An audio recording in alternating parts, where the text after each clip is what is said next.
Okay, so welcome to today's episode of Monologue, where I'm going to discuss about not only maybe some of the ideas and topics that were discussed on the previous monologues, but as my last previous monologue was talking about how to play the game called life, and I'm writing a book about it, so stay tuned with that, and how to play the game, and you know how life is a game was discussed in the previous monologue, so please check it out if you haven't already.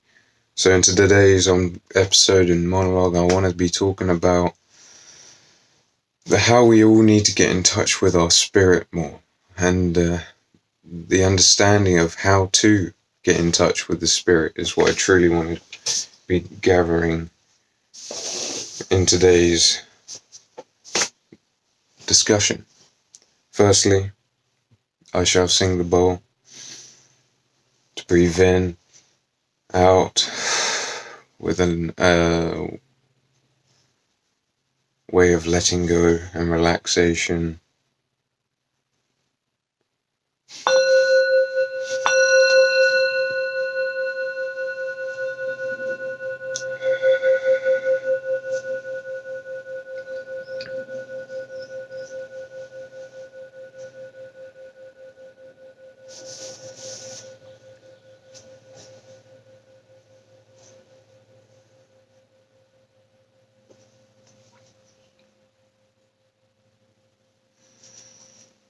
Okay, so how do we actually get in touch with our spirit?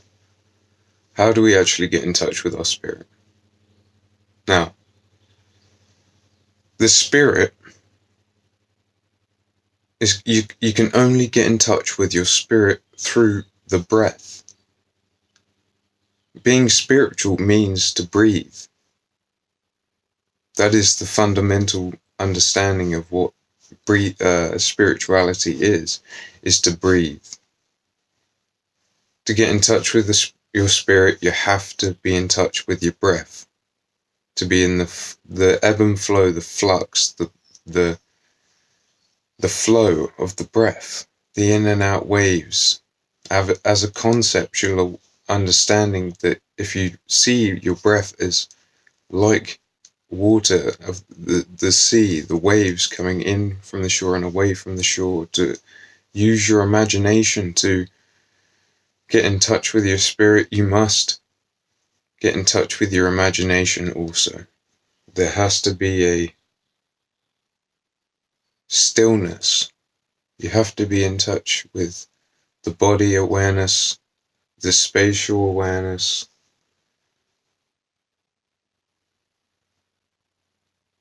the sense perception of your all your senses, and then it becomes sensual. When you get in the medium of being in the moment, being in the present, where there is actually presence in the present given to you through the medium of, I like to call it downloads, but most people like to call it insights, to gather insightful reflections about reality and life and what it's all about, to be when you're in the stillness and in the listening mode of a meditative brainwave.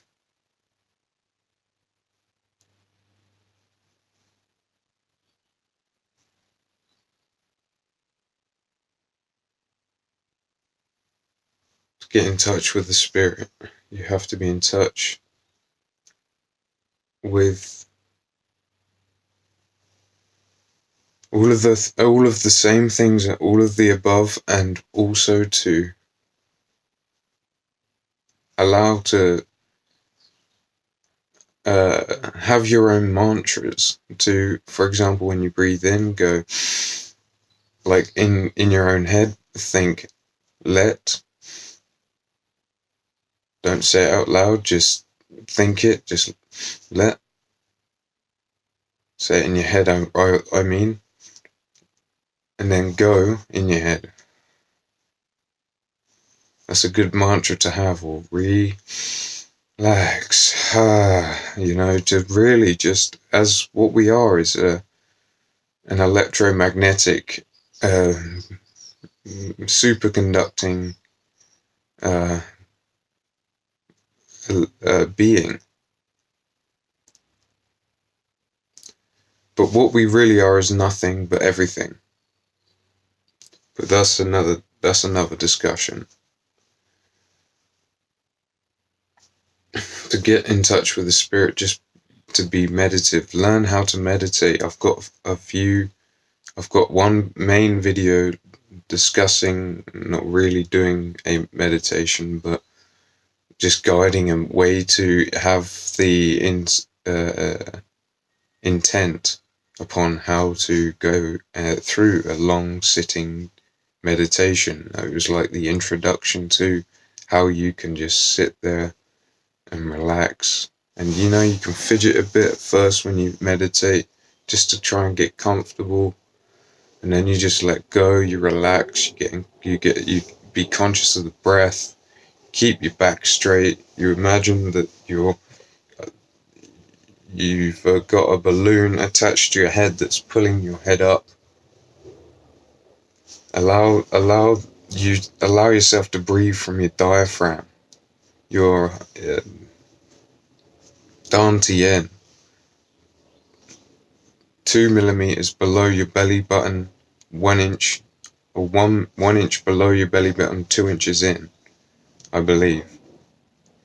But to just learn to breathe, just to be able to always be mindful of the breath, to be always in touch with the breath, is then you're able to be in touch with the body, which means you're able to walk properly with your back straight, with yourself breathing,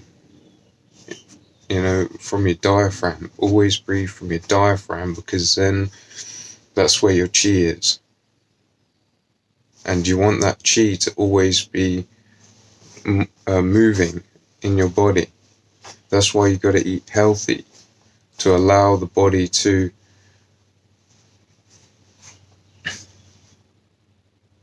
not get stagnant, to always allow the system to be movable. Don't eat fast food, don't eat too much meat, red meat.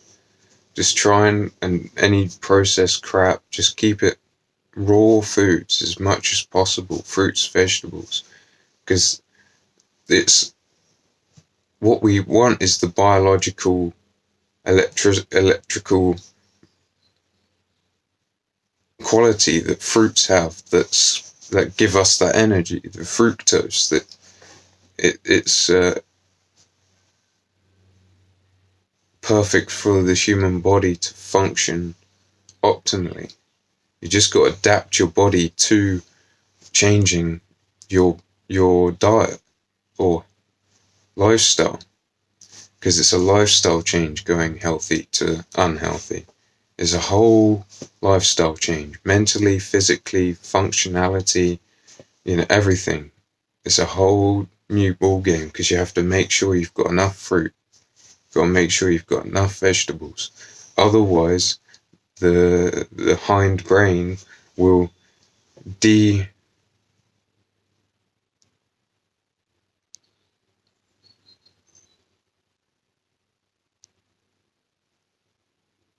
will tempt you, rather, to just get into, it will tempt you. It will tempt you, and you have to be always making sure you've got enough calories, because fruit, rather than rice, pasta, etc., is rather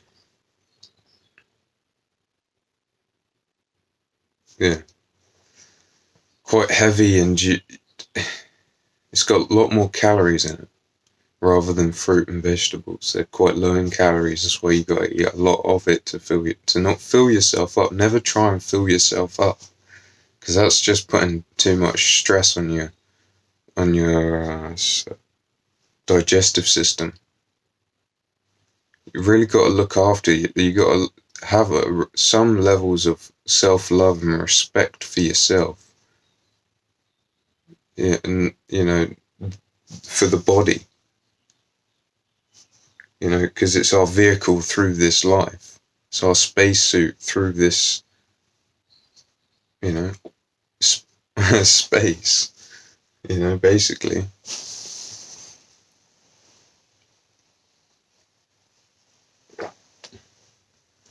And the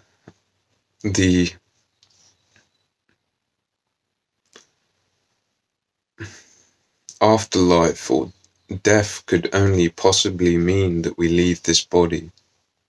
It doesn't mean that we're in the ground and that's it. That's where our consciousness is just there in the ground. No, that's why people go off and see the light or etc. Because they go into the whatever it possibly could be. Some people call it hyperspace. Some people call it heaven, hell, who knows, but overall what it could potentially just be is another dimension, a different world, a different, we actually see who we actually are in not in this physical medium.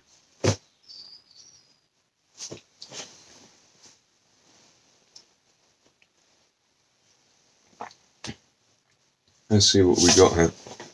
So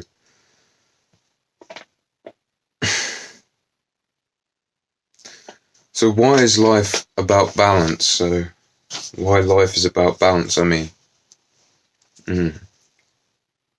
Why life is, the most phenomenal aspect that I've processed throughout my whole life is the aspects of the yin and yang, the duality that is upon us in this third dimension. That everything has a polarity, it has a dual aspect, and so do we in how we approach our everyday life. We have to make sure that we're not overeating, we're not over-consuming, we're not over-drinking. You can drink quite a lot of water. I mean, trust me, please do. But anything else, I'd say, everything's within a scale. We're like on a seesaw, for example. And you got to make sure you're walking the plank evenly, otherwise you might fall off.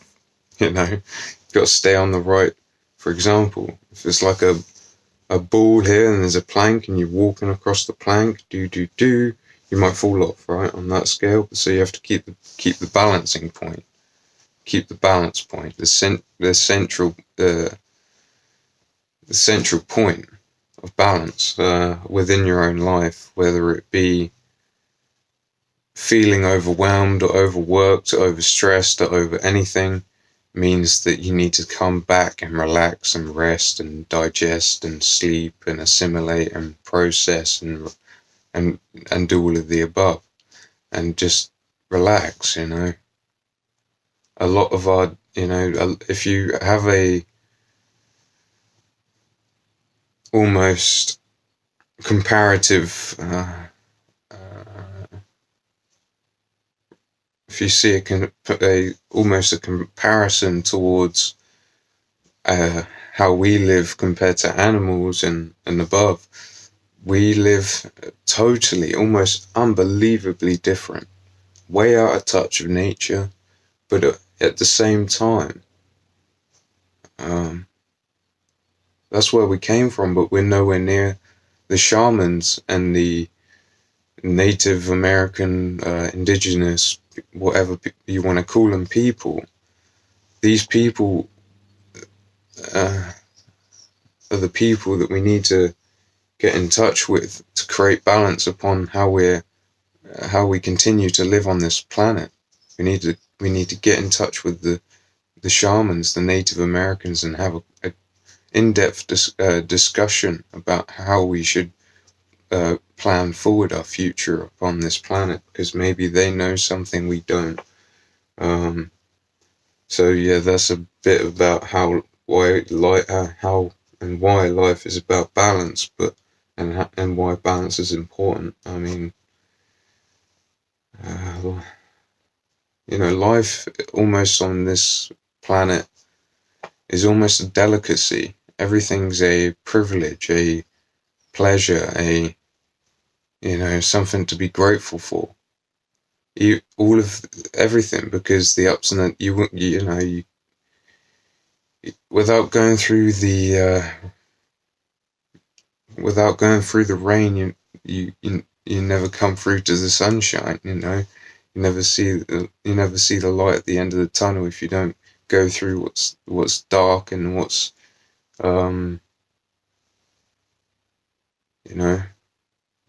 got to go through the darkness aspects of life, as well as the light, the yin and yang.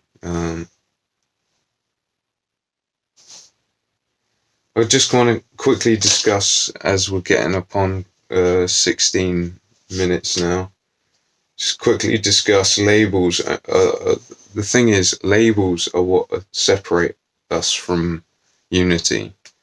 As a human being, we seem to, with our egos, have an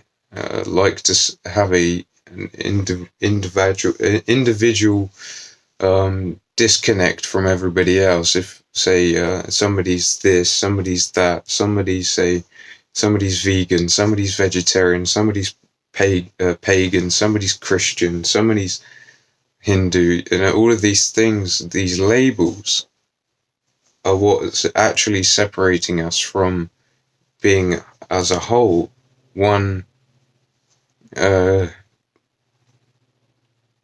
communal union, one species,